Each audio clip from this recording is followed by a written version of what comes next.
So yeah, the Shitbox Rally has been running for about 15 years, and over the years they've raised about $45 million for the Cancer Council. So it's a substantial amount of money that they've raised. So we're really happy to get involved in that. So we had the great idea of calling our team Spark Not Found. Jokes are never that funny when you explain them, but the reason why is because I work in computers, so you get the 404 page not found. Wayne is a mechanic, so we thought it's funny if you couldn't find the spark. And the third reason is because the car was a diesel, so it didn't actually have a spark. So it wasn't a spark we found. We have a wonderful friend, Corey, who's very, very clever at doing stuff like this. And we said over a beer one day, wouldn't it be funny if we had a massive spark plug on the roof? And so Corey made this huge spark plug for us. You can see a regular spark plug, and here is our huge spark plug. And so we put it on the roof of our car, and this is what it looked like. So it was a lot of fun driving along with a huge spark plug on the roof. A bit of berry sunset there for everybody. Alright, so we reached our first problem when we got to Melbourne and went to park in the underground car park. And I said to Wayne, who I mentioned is a mechanic, I said to Wayne, that's okay, just take the spark plug off the roof with the tools. He says, what tools? So the mechanic didn't actually take any tools on the trip. But it's okay, he's quite an ingenious mechanic, and we made a way to fit it into the car park, and we got in. Alright, so then we had a briefing from the Cancer Council. Do you want to talk about it? Yeah, so basically the brief was that there was 225 cars leaving Melbourne on a Saturday morning. We pretty much had to drive, the first day was like 6 or 7 hours. And we had 7 cars in what we call a buddy group. And basically you stick together like glue. And if one car breaks down, you all break down and you don't move until you get the car going again, or if the car gets towed away by the support crew. Basically, the first day was quite cruisy. We had 6 hours from Melbourne to Hay. It was great. We stopped at the pub for lunch. We thought, this is fantastic. This is how it's going to be all the way. We had a couple of tourist stops and a bit of scenic photographs with the crew. These are the crew, our buddy group.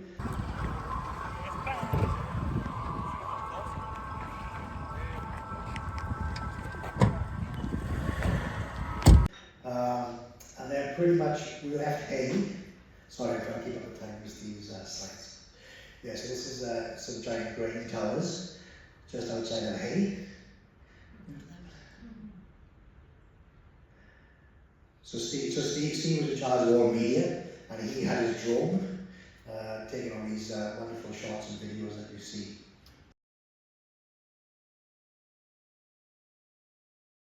So one of the questions we got asked is, where did you stay? So we were camping the whole way, and it was places like this. So in the Hay Showground, very similar to the Barrett Showground. And you just rocked up and you put your tent or your swag next to the car. So it wasn't fancy at all. It was just places like this throughout the journey.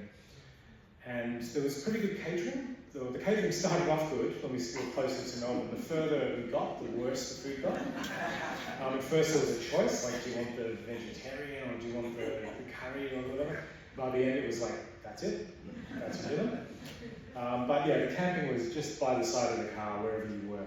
Definitely not fancy, but kind of pleasant, kind of nice, yeah.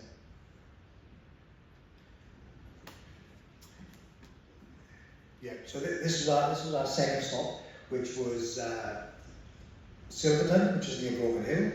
And again, one of the things that I didn't really prepare for, when we got to Hay, it was a beautiful night, we watched a wonderful sunset, woke up in the morning, everything was soaking wet because of the moisture from the dew. The swags, the tents were soaking. You wake up at 6 o'clock, you're rolling everything up, you put it in the car, you have a quick breakfast, you're back on the road. It was pretty much 11 hours driving because 45% of the rally is on dirt roads. It's on unsealed, hard to drive roads. So we were told by the organisers that you have to drive between 80 to 90 kilometers an hour on these roads because it's a bit of a sweet spot that the car actually glides across the top of the corrugation and makes it a little bit more comfortable. Otherwise, you're getting your teeth rattled out by all the bumps. So we leave Hay, we get to Silverton, again, beautiful sunset, magic, over to the local pub, they feed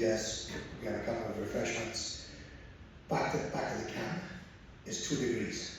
Everything's frozen solid. So my swag is like an ice block. And then due to the couple of refreshments I had at the pub, I thought, wow, look at this, all the stars, it was beautiful. So I slipped into my swag, I left the top of my swag open, I'm loving life, looking at all the stars, thinking it's great. I've woken up 2:30 in the morning, my face is frozen. So we were really lucky to get some great support from like the Barrett Town Crier and also the South Coast Register. And you'll notice all the sponsor logos on the car. So loads of local companies who are really supportive and in helping us out. So you can see them at Goldrick on the front of the bonnet. You should definitely call them if you want to buy or sell a house. They're fantastic local sponsors. But Tim was great. He actually approached us. We didn't ask him for sponsorship. He came to us and said, how can I help out? And he gave us a really generous donation to start off with. And so we were happy to plaster the car with all of his stickers. Same with Wayne himself. Donated loads of time, expertise, money towards the car, and the car did not break down, so excellent local mechanic. You can see the premium tyre service. They were great too, so they're down in South Nowra. He gave us 6 brand new tyres, so 4 tyres for the car and 2 brand new spares. Fantastic tyres, again, no problems at all, and they were completely free of charge, donated. So yeah, try and support these local businesses if you can. Okay, so this is what Wayne was mentioning. We woke up this morning and it was like 2 degrees, everything just covered in frost. A lot of fun, but really, really cold. Wayne had a swag, which was a good idea. I had the clever idea of taking my fancy hiking tent and my fancy thin air mattress. About 10 at night, I woke up on the cold hard ground because of all the little bindies. I had about 50 holes in my air mattress. So I spent the next 3 or 4 nights sleeping on the cold hard ground until I figured out something better. So that's a tip, take a swag, not an expensive air mattress. Yeah, so on day 3, we were supposed to be heading towards Timberburn, but the roads had been washed out from some heavy rain, and the local council had closed them. So we were diverted to Hungerford, which I think ended up being like a 11-12 hour day. And it's great fun in the day, it's beautiful, you're driving these dirt roads, you can see all the beautiful scenery. Quite quickly, the sun goes down, it's pitch black, the dust just flies up into the air, just hangs there. You literally, I wouldn't be able to see the camera. And we're literally, like I said earlier, you're supposed to be driving at 80 to 90 k's an hour to be on that sweet spot. We're at 35, can't see nothing, getting out of life flat, a lot of us, and the poor car. And then as you can see, this, I think the shot Steve just previously showed, there was a competition for the best shot of the rally, and Steve, with his expertise with the drone, he won the competition with that shot of all the cars coming down. Which what that meant for us was there's 225 cars in the rally in groups of 7, and we were team 14. And on the first day, team 1 to 16 started first, and there was a delay between each team leaving each morning. And then the next day it was team 90 to 30 got to leave the next day. So if you were in the back half of the teams leaving, you didn't finish the rally till really late. Some nights we were getting in 10 o'clock, 10:30, and you're so mentally exhausted that you're all you want to do is just sleep. So when Steve won the media competition, the prize was we got to be the first car leaving the following morning. Wayne mentioned about travelling like 80 to 90. You also want to keep close to the car in front so the rally doesn't spread out too far, so that everyone's going closely, but you can see the dust there. If you go too close, you get stuck in the dust of the car in front. So it's a bit of a fine balancing act of going as fast as possible, but not too close to the car in front. And that's where the radios are really good. To jump on the radio and say to the person in front, could you speed up just a tiny bit, 10 k's an hour, so that everyone can keep going. It was a really good lesson in how you can work together to get everyone through really quickly and easily, just by cooperating. This was Hungerford. This was one of the detours that we took, and despite the beers the night before, it was usually worth getting up nice and early in the morning for some lovely sunrises, some really beautiful sunrises as we went. Talk about the dress up. Yeah, so there's 2 theme days on the rally, which everyone's encouraged to dress up again. It's all for fun. So one was a wedding theme. So me and Steve managed to get hold of some wedding dresses from some friends of ours, as did most other people, which was really funny because there's all sorts of characters and people on this rally, and to see everyone dressed up in wedding dresses, fixing their cars with welders and ankle grinders in their finest wedding dress was quite funny. We had to do quite a few roadside repairs on some of the vehicles, and it was great fun. Everyone was dressed fantastic. We had Elvis. Elvis was marrying people at the wedding on the venue. Yeah. So again, it was just really good, fantastic fun. The people we had on our team, they were incredible. Everyone chipped in. We all gelled really well together. Teamwork was fantastic, and we just had an amazing time. I'm sure there's a picture coming up. So the wedding theme was the one day, and the second day was a punk day, which I'm sure Steve will show supporters of that coming up now. So, unfortunately the video is a bit washed out, but this is what we spent a lot of the time doing, is driving on dirt roads like this, just jiggling along.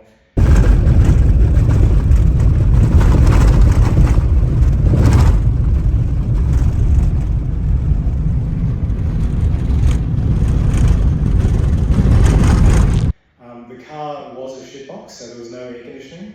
So the options were, you've got the windows closed, and then it starts to get hot and pretty gross. Or the windows are open, and then you've got dust just swirling through everywhere. So by the end of the trip, there was probably a centimetre worth of red dust just covering absolutely everything. So we've said next time if we do it, and we'd like to do it again, the number one is we need to have an air conditioner. I don't care what kind of car it is, as long as it's got an air conditioner, I'm happy with that. One of the things they said is, don't stress about getting there at a certain time, just go with the flow. So you're going to get there after dark some days, and that definitely happened. We got there at 10:30 some days. So they said just embrace it. So if you see a nice sunset, just stop and enjoy it. So this is an example where we did. We were driving along and the sun was setting, and one of us jumped on the radio and said, let's just stop and enjoy it. So we stopped for 10 minutes, watched the sunset, and then got back in our cars and kept on driving. That was a good lesson, because I would typically be the one to just keep pushing, let's get there. It was nice to just stop and take a break and just enjoy the sunset while I was there.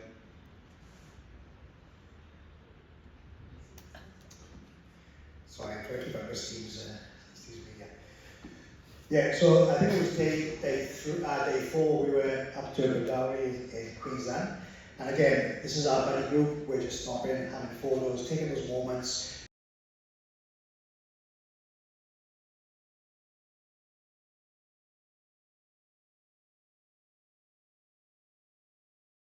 Because it is, the first day of the rally was really easy. I thought this is fantastic. But after those next couple of days, we were exhausted. It was really long drives, really hard work. So like Steve said, it was really worth stopping and taking the moment to appreciate the scenery and the landscape. Because particularly I found on all of the rally, I was expecting to be like dusty desert the whole way.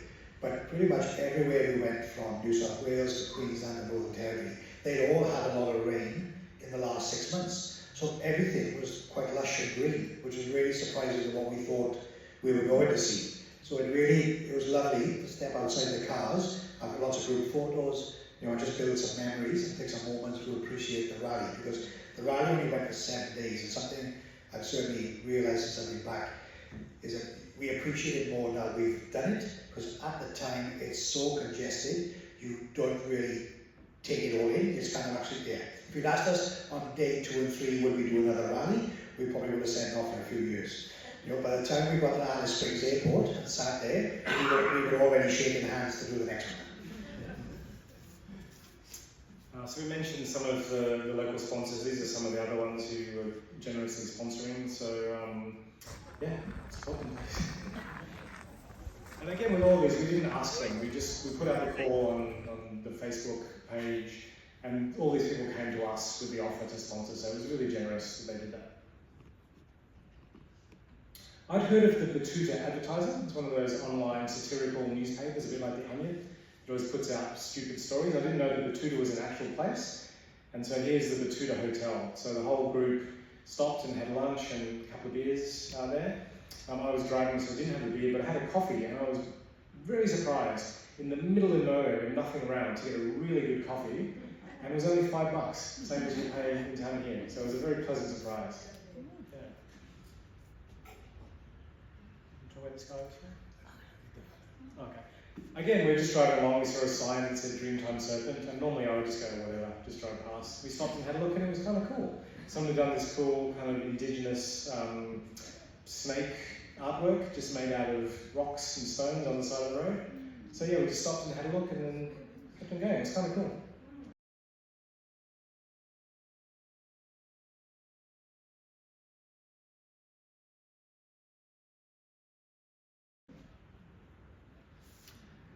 Here was us. We got to the Northern Territory, so we crossed from here down to Victoria, up back into New South Wales, across into Queensland, and then across into Northern Territory. So we did quite a lot of driving on there.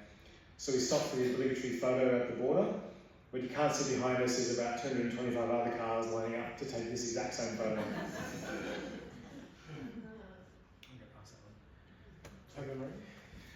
Yeah, so again, just for me coming from Wales, or the UK, which is such a small country in comparison to Australia, the vastness of the country really kind of, I was taken aback by it, particularly on the last night. We got to the Northern Territory and we stayed at a place called Tobermory Station, which is Australia's largest family-run cattle station. Now we arrived and there's helicopters and there's all jackaroos and jillaroos on motorbikes and all running around. And I got chatting to one of the staff, and the farm that we were staying at was 1.8 million acres. You know, they had 18,000 head of cattle. And I quickly Googled it, and Wales is only 5.2 million acres. So this one farm with no fences was a third of the size of the country I came from.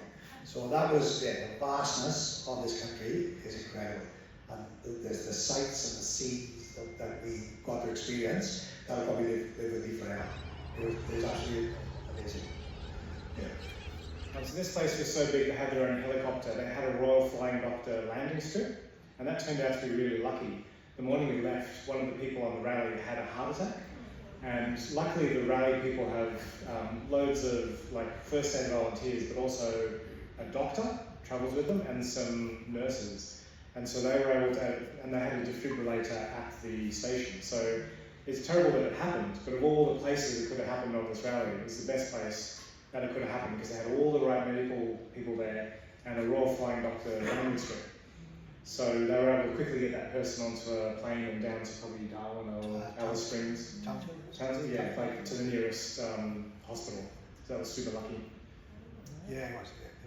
Yeah. And that was again just the rally was so well organised. I think that the gentleman, technically, you know, he passed away. You know, and they brought him back, and they pretty much got him on the plane to Townsville. And then the next day we were getting messages to the group saying that I'm okay. You know, they're gonna do a small operation, and I'll be home in a couple of days. You know, so it was actually pretty amazing. The whole rally was just organised, fantastic. You know, we had some members in our team. They were ambulance paramedic people from Victoria. They had a defib in the back of their car.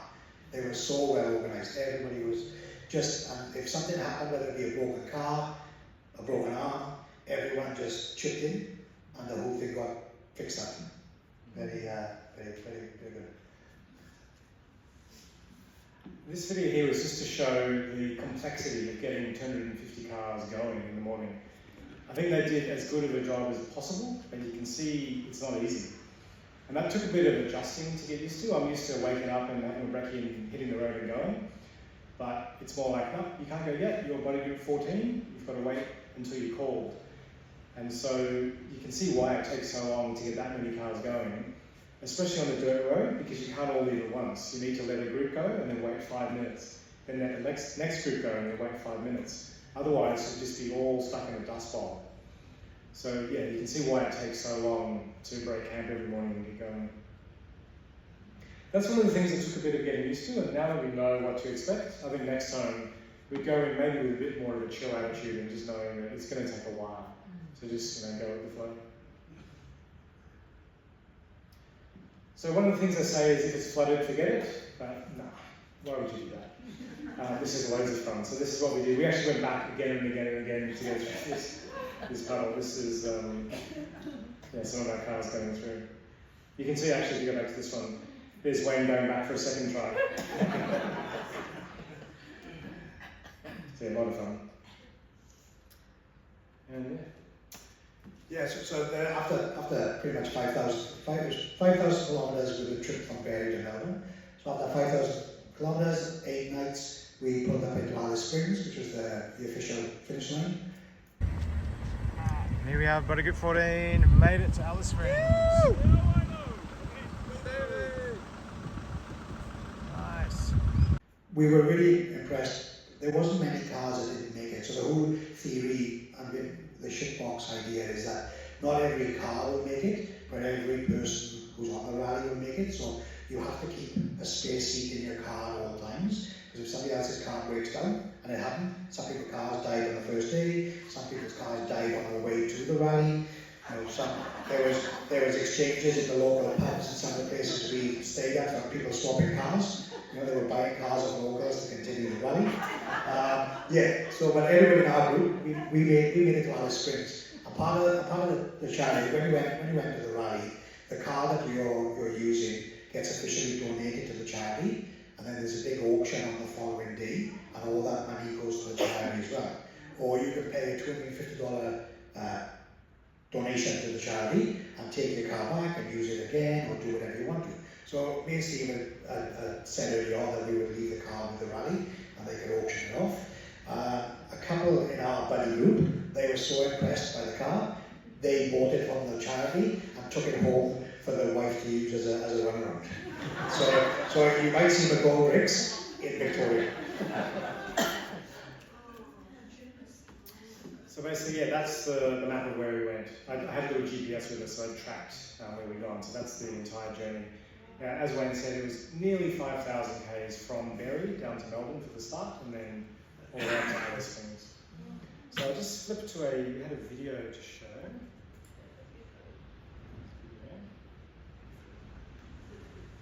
It's 4,500 k's to Alice Springs. Got a full tank of gas. 9. Half a pack of donuts. Number 9. We've got a giant spark plug on the roof. And we're driving a shitbox. Let's hit it. Woohoo!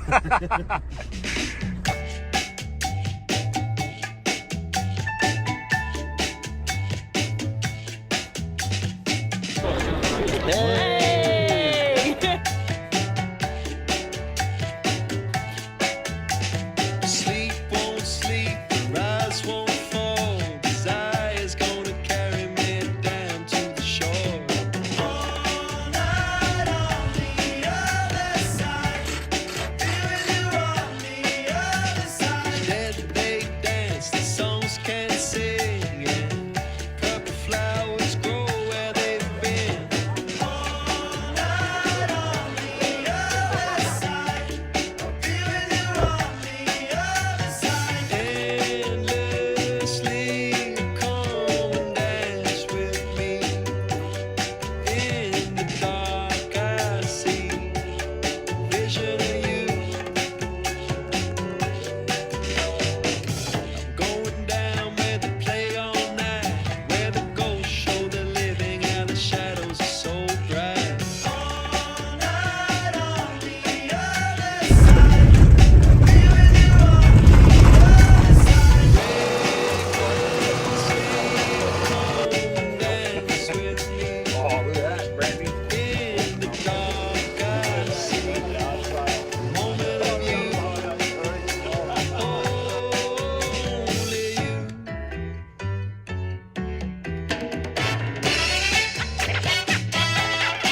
beautiful.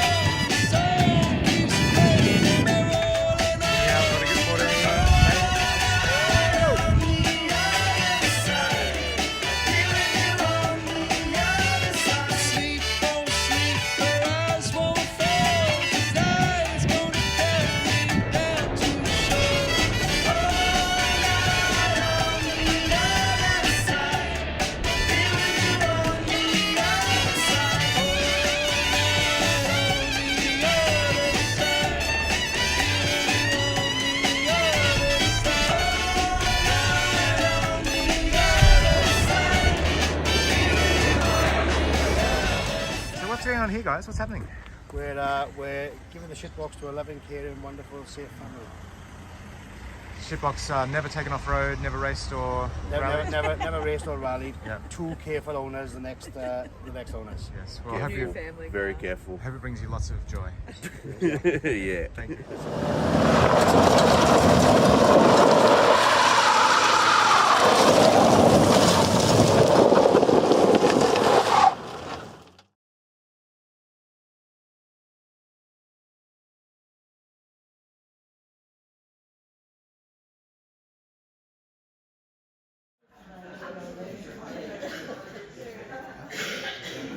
So there you go. That's it.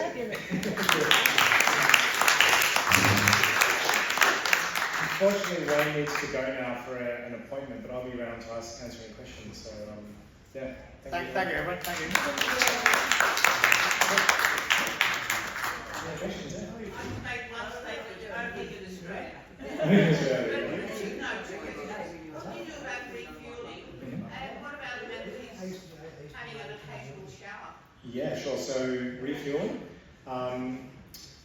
We were clever or lucky. Wayne donated the car to start with. It was a diesel car. That turned out to be a really good idea. 250 cars, probably 240 of them being petrol. You can imagine rocking up to a tiny town with one service station, how long it takes, like an hour or two to fill up all of those cars. Every single time we drive right to the head of the queue and go straight to the diesel pump and then fill up. So that was a good idea, to have a diesel car. The other thing is every car needed to have 2 jerry cans with fuel, and 2 jerry cans probably gives you 100 to 200 k's worth of range. So yeah, you needed to take spare fuel with you. In terms of amenities, it really varied. So the toilet breaks, it was by the side of the road, wherever you needed to stop. And then we were staying in places like the Barrett Showground or similar, so there was facilities, and most places had showers. So yeah, showers, most nights you could get pretty easily. Yeah. Wasn't there a criteria for the car you took? So many years old or? Okay, yes, the criteria was like it had to be a shitbox. They were pretty vague and loose about that. It had to be worth less than $1,500, and that was kind of a voluntary thing. They couldn't really tell. If you got caught driving a car that they deemed not to be a shitbox, you had to do something embarrassing in front of everybody. So they had these fluorescent hula hoops, and you had to get up on a tall trailer and hula hoop in front of 500 people for not having a shitbox. So that happened to a few people. Wayne mentioned that someone's car died and they bought another car from someone in the pub in one of the outback towns, and they said, well done, you know, for fixing your broken down car, but the new car's not a shitbox, so you need to do some hula hooping. But that was the criteria, yeah, it had to be less than $1,500. And no four-wheel drive or all-wheel drive. 7 years old or something? Not really, no. I mean, $1,500 kind of means it has to be pretty old. Yeah. Was there a question? Yeah. Is it always from Melbourne to Alice Springs? Yeah, so the route, they do 3 or 4 of these every year, and the route changes all the time. I think they've done this for 15 years, so that's 15 rallies, I think it's 15 rallies over the years. They said they've got a really good knowledge of all these kind of outback towns, and they can just plan a route without even driving it, having done it so many times. So for example, the one that leaves next, which is spring 2024, goes from Canberra up to Townsville, I think. And a previous one went from, I think, Adelaide to Perth via Uluru. So they're all over the place. Yeah. Is there a question at the back? No, it's the same one. Same question, okay, yeah. So I'm just interested to know, you said that you're going to put air conditioning in your next car and it's got to be under $1,500, so it's going to be a real shitbox. I don't know, Wayne's a mechanic, so the question was about air conditioning. Wayne's a mechanic, he can make this stuff. He can make it work. Yeah. Good on you. What sort of car was it? Oh, sorry, yeah, we didn't say it. It was a Peugeot 307 from 2001, I think. So it didn't look too bad, especially on the outside. When you got inside though, all the headlining on the roof had fallen off. So it was just flapping like this in the wind. The backs of all the seats had been ripped by Wayne's kids years ago. The air conditioning didn't work, so there was dust everywhere. It was pretty nice inside. What was the reaction from the locals when you would arrive at their town? Yeah, great question. The reaction from the locals was fantastic. That was one of the really fun things about it. You get into town and all the locals will be out there lining the street, like cheering and clapping and waving, and you get people like truck drivers, blowing their horns. It was a lot of fun, especially because our car had this stupid spark plug on the roof. In that video, there was the guys that were dressed up with the glittery disco hats. They had a ginormous, like this big, glittery ball on the top of their car. It was ridiculous. Like the fuel economy must have been zero with a huge ball on the roof. But that kind of thing, people were doing really fun stuff.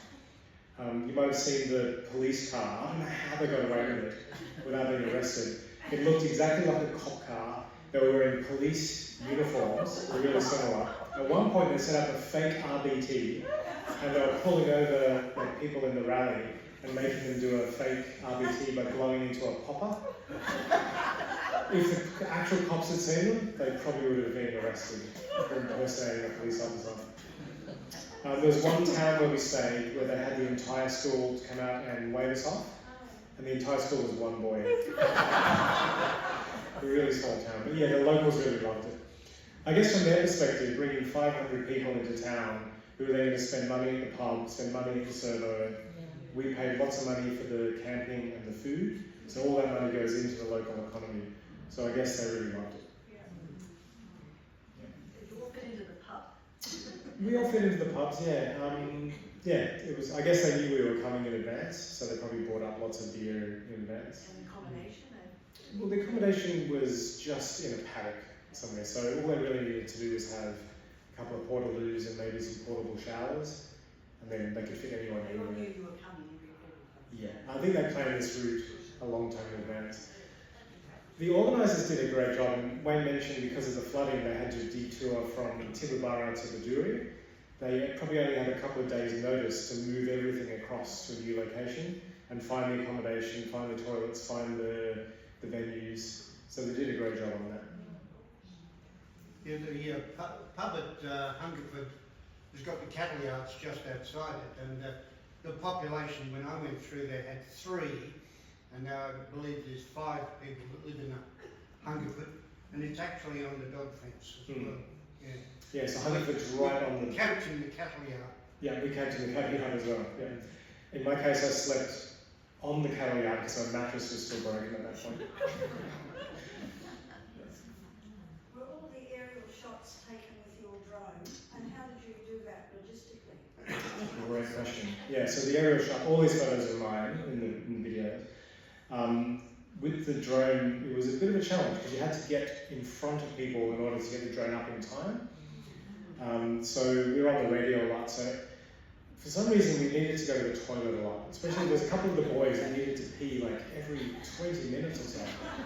I don't know why, it was good. I took that to my advantage, so anytime they was going, code yellow, I'd say, right guys, I'm going to jump ahead. So we'd go maybe 2 or 3 kilometres ahead of them, set the drone up and say, okay, now you can come through.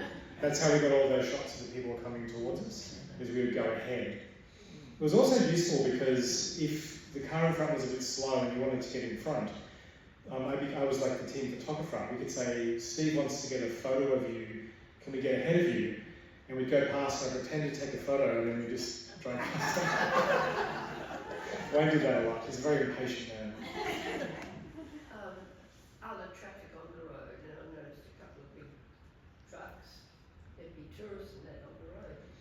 What Yeah, so other traffic, there wasn't a lot of traffic where we were. We were in fairly remote areas and there wasn't much traffic. The road trains, you definitely get out of their way. If you see them coming towards you, you see them massive plume of dust. And also people are on the radio, so they'll say, like, we're buddy group 14, buddy group 15, there's a big truck coming. It's just so they know to pull over. Or if you're behind and you see a truck coming behind you, you tell the people in front of you to pull over. So for those road trains, you definitely have to get off the road. They've got absolute right of way, or they think they have, and they're barreling along with 3 or 4 trailers doing 100. You get out of the way. Yeah, definitely. But with the traffic, yeah, I mean, we're very respectful of the other traffic. It's a public road, so we have no more rights than anyone else. So everyone had CB? Yeah, everyone had CB. You had to have one radio per car. We only had a handheld. I think next time we'll probably do it with a built-in one with a better aerial. Yeah. Do you have much trouble with wildlife or cattle crossing the road? Yeah, you saw that video. Wayne was driving when we saw that cow. I think he should have slowed down a lot more than he did. He was pretty close to that cow. Some sort of sonic device, I think, that VW had automatically on their vans that actually deters animals, but I'm not sure. Yeah, we didn't have those. We didn't have any problems with the wildlife. We were very aware of it, especially driving at night in the dust. Like, we were super aware of it. But no, we definitely didn't hear it. Yeah.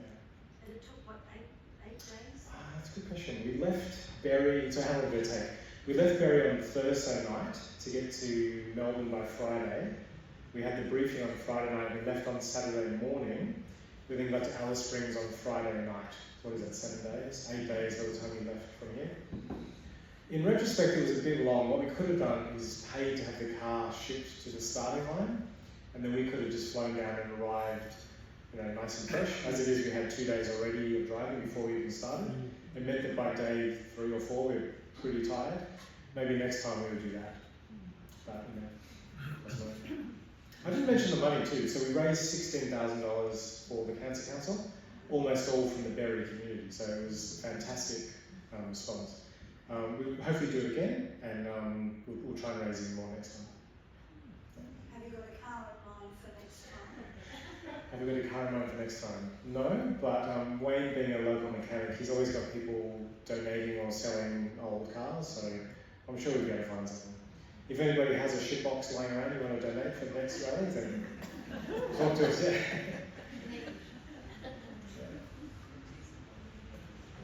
Did you get a story in the Batuta Advocate? Good question. We didn't get a story in the Batuta Advocate. I guess we're too regular and normal. We didn't have anything satirical happen to us. We'll try for next time. Yeah. Was that 16,000 just from your car or your team? Just from our car, just from Wayne and myself. Yeah, some of the people, they had the top 10 fundraisers on the first night, and they all got a special prize.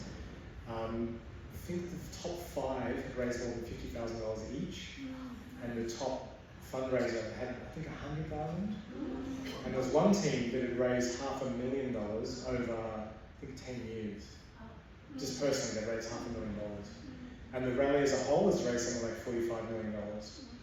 That's one of the things they talked about on the first night, is where that money goes.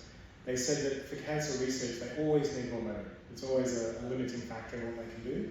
And so for them to be able to donate $45 million to the Cancer Council, and they gave a list of all the things and the research that they've done with that money directly. So it's definitely a good cause. We felt good about that. Do they have a limit to the number of cars that can participate? They do, yes, and the limited number of cars, so it's 250. And they do quite a good job. They always have people wanting to do it again, and they always have new people wanting to do it for the first time. They take 50% of each. So half of the rally has done it before, and half of the rally is brand new. It's a really clever way of doing it, because it means that half the people know what's going on, so they don't need to be told. And also, they give those half of the slots to people who raise the most money first. So it's a clever way for them to get lots more money from people they know can fundraise. Yeah, it's a clever system. Anything else? I guess the ladies, or when they had the wedding I'm not sure what I did with my wedding dress. It was my wife's friend's wedding dress. I think we might have gone with the car. Okay,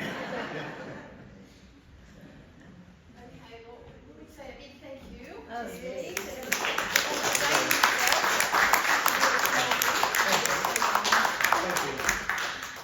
It was a fabulous. We went vicariously through Steve and Wayne's trip. It was fabulous. Thank you. And that's a lovely way of doing it too, isn't it? To see the video and the photos. Yeah. So a big applause for Steve again. And we might be around a bit after if you wanted to have another. When we do the next one, we'll come and hit you up for donations. Yes, definitely. Yes.